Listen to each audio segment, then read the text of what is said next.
Пандемијата со коронавирусот ја зголемува побарувачката за доставување храна и намирници до дома со цел да се избегнат рестораните и продавниците. Сенди Нирнберг не можела да верува што гледа при неодамнешна посета на супермаркет. Беше хаотично, преполно со луѓе, сите кашлаат. И мајката на 2 деца одлучила да проба нешто друго. Нарачала намирници преку Instacart, интернет сервис за доставување храна. Instacart стана наша дестинација за купување намирници. Мислам дека така помалку сме изложени на други луѓе. Од неговата канцеларија дома, професорот Шварцберг советува максимално ограничување на контактите со други луѓе.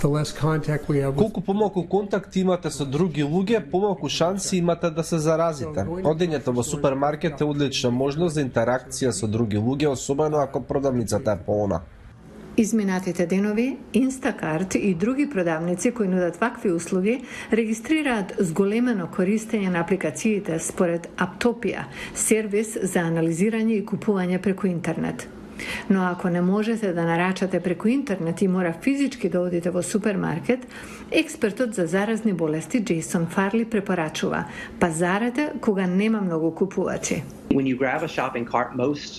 Кога ќе ја земате количката за купување во супермаркетот, дезинфицирајте ја пред да ја користите. Продавниците нудат вакви шамливчиња.